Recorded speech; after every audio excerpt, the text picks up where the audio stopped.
Magandang araw po, welcome po sa aking channel of Night TV. Patalasasan po, meron po ba kayong mga properties na napapabayaan or non-performing assets? Plan nyo yung ibenta, pero wala kayong oras magbenta nito. Kung ito'y pagkakatiwala nyo po sa amin, tawag lang po kayo sa aking numero. Usap po tayo, gawin ko po ng video for free. Yes, libre po, wala po kayong babayaran. Tutulungan pa namin kayong mabenta yung property. Kami na po bala sa marketing, sa boosting or paid ads, even sa tripping. Hindi na po kayo mapapagod sa pag-entertain ng mga buyers. Kami na po bala sa lahat. Tawag lang po kayo. Nandito po tayo ngayon sa Tagaytay, Nasugbu Highway, kung saan meron po tayong bagong video presentation, isang commercial property. May lot area po ito na 3,361 square meters. Ito po'y titulado, buhay po ang may-ari, kaya wala po kayong magiging problema sa documentation o sa transfer ng title. Along National Highway at may frontage na 30 meters more or less. Ito po'y nasa mataas na lugar. Ang estimated elevation above sea level ay 2,028 feet. Ang kagandahan po dito sa property ay meron pong patag na lupa. Compare dun sa ibang mga property binibenta dito ng mga overlooking na kung saan halos puro slope po ang terrain. So yan po, makikita nyo naman mula po sa highway, medyo slope ng konti. Then pagdating dito sa baba ay patag na patag po. At kung sakali man po naghahanap kayo ng mga heavy equipment, yan pong nakikita nyo ay for sale po yan. Kaya ng 10-wheeler, then itong excavator, loader, at meron din pong mini dump truck na 6-wheeler. So halos mga hindi po yan nagamit, gawa ng nag-stop operation na po si owner sa pag-develop na kanyang property. Kahit po magkaroon ng building sa lower part, na kung saan iba na rin ang may-ari, wala pa rin pong obstruction. Tanaw nyo pa rin po ang bayan ng Laurel at ibang parte ng Batangas.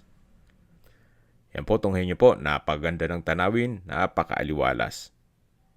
So maganda rin pong lagyan nyo ito ng commercial building, then paupahan ninyo, then yung dulong part ay pwede nyo lagyan ng inyong bahay bakasyunan. Yan po yung Taal Lake and Volcano. Napaganda pong pagmasdan. Kaya kung sakali man po na plano nyo maglagay ng coffee shop o restaurant, magandang spot na rin po ito. So yan po ulit yung mga heavy equipment. Kaya kung sakali man na pagpapatuloy nyo itong project at ma-acquire itong property, pwede rin makinegotiate na rin tayo kay owner dyan sa mga heavy equipment. Marami na rin pong mga kapitbahay dito na mga restaurants and coffee shop.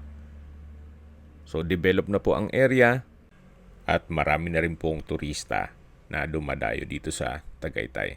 Kaya mas madali na po mag-market ng inyong produkto o negosyo. So yan po, tunghayin nyo po itong napagandang lupain kung saan yung nakita nyong structure, yan po yung harapan ng highway. Then meron na pong dalawang building sa katabi nito. At yung buong stretch po ng Tagaytay Nasugbu Highway ay marami na ring mga business establishments. Okay, habang pinagmamasdan nyo po itong kapaligiran, pag-usapan na natin ang distance, location at travel time. Mula po sa Twin Lakes, isa sa mga pasyalan sa Tagaytay, ang distance is 2.6 kilometers at ang travel time is 3 minutes.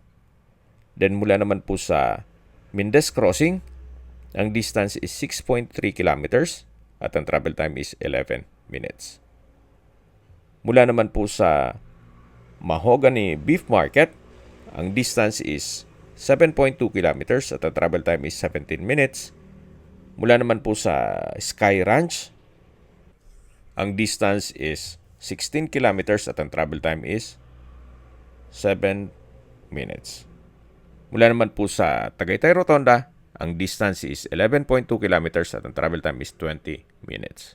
Kumpleto na rin po doon gaya ng malls, hotels, restaurants, banks, schools, church, at hospital. Yan po yung lagi kong binabanggit sa inyo na dapat nyo i-consider sa paghanap ng property, yung meron pong malapit na hospital. Hindi ko naman po sinasabing sakitin kayo. Yan naman po for emergency purpose lang naman. At mula naman po sa Calax, Silang Interchange o Aguinaldo Highway, ang distance is 27.7 kilometers at ang travel time is 42 minutes. Sa mga nag-skip po ng video, summarize ko lang po. Ito pong property ay may total lot area na 3,361 square meters. Along Tagaytay Nasugbu Highway at may overlooking view. May frontage po ito na 30 meters more or less. At tungkol naman po sa dokumento nito, ito po ay titulado, buhay po ang may-ari, kaya wala po kayong magiging problema sa documentation o sa transfer ng title. Sa presyo na po tayo. Binibenta po ito ni owner sa halagang 35,000 pesos per square meter. Kung may mga katanungan po kayo o gusto magpaset ng tripping dito sa property to, tawag lang po kayo sa aking numero. At sa mga kababayan naman natin nasa ibang bansa, meron po akong Telegram. Sa mga iPhone user naman, may iMessage. Meron din pong Imo, Skype, Viber at WhatsApp. Same number lang po, 0917-316-3399.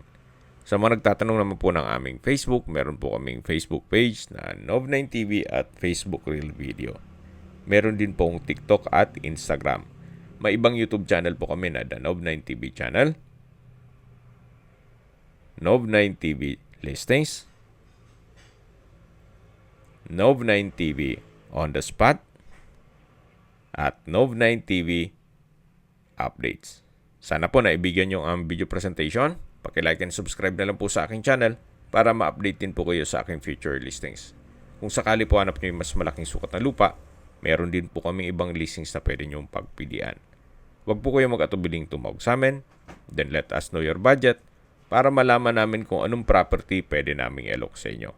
Sa lahat pong viewers, subscriber at nagtiwala po sa amin, salamat po sa suporta. Ingat po kayo lagi at yung pamilya.